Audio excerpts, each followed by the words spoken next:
Merry Christmas, Calvary! Merry Christmas! Welcome to the Scalfaro home, and specifically, welcome to our dining room. When I work from home, this is the table where I sit to do all my email and sermon writing and preparation. It's also the table where I sit when I'm on Zoom meetings. So if you see me on Zoom, I'm definitely sitting at this table. But this table has a really cool origin story, and how it ended up in our home is a story that Damon's going to tell you about. So, a lot of you know I've worked in the restaurant business pretty much my whole life. I joined a restaurant group called True Food Kitchen back in 2008. This was a restaurant that started with Dr. Andrew Wild, and it started in Phoenix, and it took off. It went bananas. I think there's 60 or 70 restaurants now. I used to go around and open the stores. But back in 2010, we opened up a store in Denver, and I came here to open that store, and I stayed because I loved Denver. But anyway, about the table. So, in the restaurant, we would work. Servers have different stations, and this table was in my station. So for 10 years, I served people at this table. You name it. Everything happened at this table. Birthdays happened, anniversaries, weddings, showers, business meetings, good times, bad times. Families gathered around, businessmen, businesswomen gathered around. A lot happened at this table. And about 2 years ago, they decided that they wanted to move the table out and put in small tables to the restaurant. So it was kind of a default that I would end up with the table, being that I've served this table for 10 years. So the table has a rich history. It's got a lot of experiences, and it's just so cool to be able to put this in our house. Yeah, and it's made of a bunch of different woods. I don't know if you can tell, it's kind of a block table. But when we brought it home, the first thing I had to do was scrape a lot of gum off the bottom of the table. There was a lot of gum. So if you're eating out at a restaurant, maybe don't stick your gum under the table. But now we're creating our own memories at this table. It's very special to us. It's very cool to have a piece of True Food Kitchen in our house. It fits this space perfectly. And we hope to sit around this table with you someday as well. Merry Christmas! Merry Christmas! My Christmas tradition is listening to Handel's Messiah CD in my car. Merry Christmas! Hello, Christine Zeiler here. This is a painting that I did early in November, and I thought it was so cozy and so full of memories with the old sled and the deer tracks walking out that I turned it into my Christmas card for this year. And the verse inside says, "All is calm, all is bright." I wish a Christmas like that for all of you. Hi, this is Jim Armstrong and my wife Linda Fisher. We wanted to show you our Emmanuel sign. When we went to Fort Worth in December of 2001 to participate in the memorial service for our dear friend Linda Hested, she had an Emmanuel sign like this, except about twice as big, up on her rooftop. Jim took a photo of it, and by Christmas of 2002, he had replicated the sign for our yard. We continue to enjoy sharing the good news of God with us in our neighborhood each December, and we remember our dear friend Lynn with gratitude. Merry Christmas and a Happy New Year to all of us. Thank you. Merry Christmas, Calvary. As we anticipate the birth of our Christ child, we are anticipating a birth of a grandchild. So this year in particular, we are so grateful and feel so blessed at this Christmas time. From our house to your house, have a very Merry Christmas and a Happy New Year. Ho, ho, ho.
from the goodies. Here we are, Michelle, Margie and Oliver, wishing you all a Merry Christmas. and a Happy New Year. Merry Christmas, Calvary. I'm so glad to be able to show you my virtual Christmas card element. It's these kind of Christmas cottages, lighthouse. The church is at the very top that you can't see. That one's my favorite. These are from Matt's grandmother, Matt's mom's mom, Grandy, is what we call her. And she was a wonderful woman. She was always the evangelist with others. She always wanted people to know about the amazing love of Jesus Christ and the grace of God. And that was one of her missions in life, was to tell people about it. She went to First Baptist Church of Beaufort, Georgia, and at her 90th birthday party, so many people came of all different ages who were touched by Grandy and her ministry. She was from the Southern Baptist tradition, so I'm sure it was a little odd to have a woman be a minister. Like me, might have felt a little weird, but she had a thing she would say to me and Matthew. She would say, spontaneously, with no warning, she would say, "Preach a word, Matthew." And she didn't leave me out. She said, "Preach a word, Alice." And it was in front of all these people, and I was terrified, and I just had to randomly preach a word. But she wanted everyone always to know about the love of Jesus. This is her. She passed away in March of 2020. But I'm very grateful to have her Christmas villages, and grateful to have the cutest Christmas elf to tell her about Grandy one day when she'll understand. And of course, grateful to have my other Christmas elf, Molly Wobbles. And they have matching outfits, and we just want to wish you a very Merry Christmas. We are sitting in front of our dining room table, where we love to have family and friends gathered for meals, but which has been our jigsaw puzzle station during the pandemic. One of our family traditions at Christmas is to watch Charles Dickens' A Christmas Carol. So tonight we are going to read a short extract about the Cratchits' Christmas dinner as shown by the Ghost of Christmas Present. The setting is the main room of the Cratchits' small four-room house. In came Tiny Tim, escorted by his brother and sister, to a stool before the fire. And while Bob compounded some hot mixture in a jug with gin and lemons, Master Peter and the two young Cratchits went to fetch the goose. Such a bustle ensued that you might have thought a goose was the rarest of all birds. Mrs. Cratchit made its gravy hissing hot. Master Peter mashed potatoes with incredible vigor. Miss Belinda sweetened up the applesauce. Martha dusted the hot plates. Bob took Tiny Tim beside him in a tiny corner of the table, and the two young Cratchits set chairs for everybody. At last the dishes were set on and grace was said. It was succeeded by a breathless pause as Mrs. Cratchit, looking slowly all along the carving knife, prepared to plunge it in the breast. But when she did, and when the long-expected gush of stuffing issued forth, one murmur of delight arose all around the board. Bob said he didn't believe there was ever such a goose cooked. Its tenderness and flavor, size and cheapness were the themes of universal admiration. Eked out by applesauce and mashed potatoes, it was a sufficient dinner for the whole family. But now Mrs. Cratchit left the room alone to take the pudding up and bring it in. The pudding was like a speckled cannonball, so hard and firm, with Christmas holly stuck into the top. Oh, a wonderful pudding. Everybody had something to say about it, but nobody said or thought it was at all a small pudding for a large family. Any Cratchit would have blushed to hint at such a thing. At last the dinner was all done, the cloth was cleared, the hearth swept, and the fire made up. Apples and oranges were put upon the table, and a shovelful of chestnuts on the fire. Then all the Cratchit family drew round the hearth, and Bob proposed. A Merry Christmas to us all, my dears. God bless us. which all the family re-echoed. God bless every one, said Tiny Tim, the last of all. Merry Christmas, Calvary.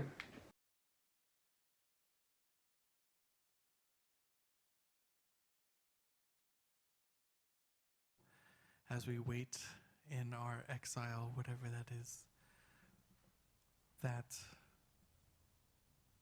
a miracle has come and is coming still. Let us worship.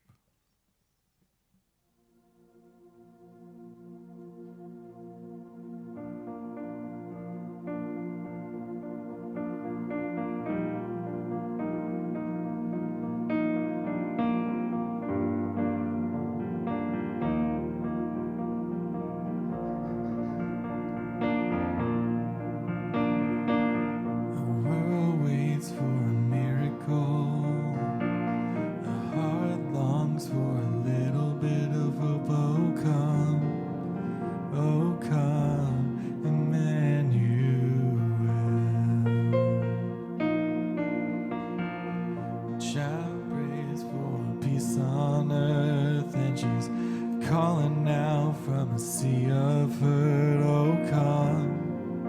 Oh come, Emmanuel.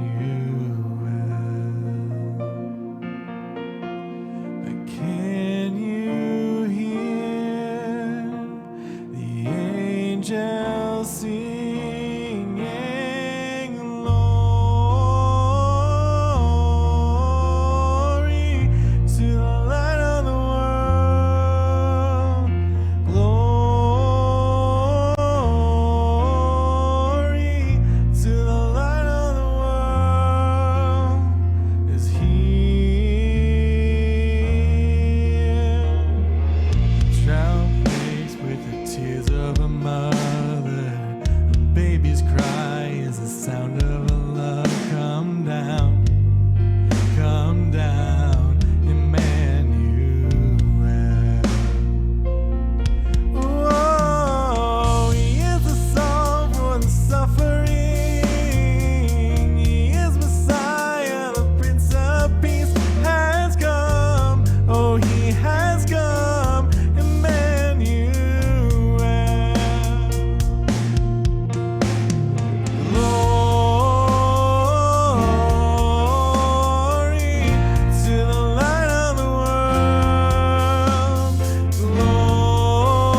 Hi, Calvary. I'm standing here by our Christmas tree and I just wanted to highlight one of my favorite ornaments. It's this squishy little Sasquatch. Merry Christmas. I hope you have a wonderful holiday season. So a new Christmas tradition for us is counting down to Christmas.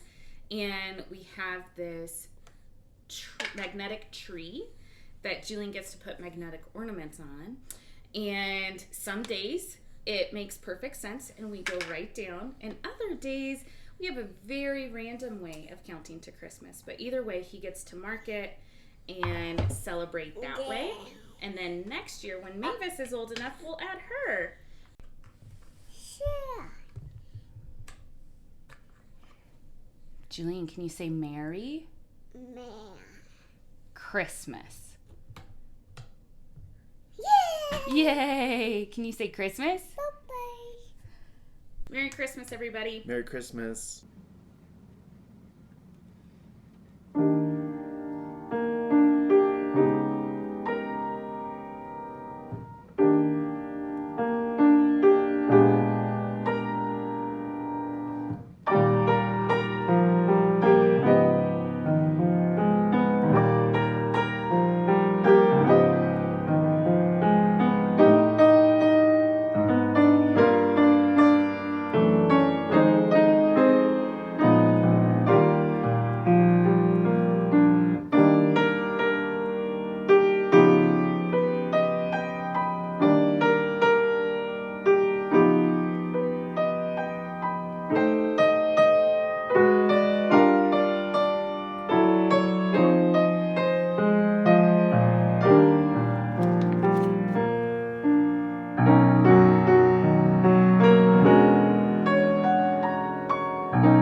Ba, ba, ba, ba, ba, ba,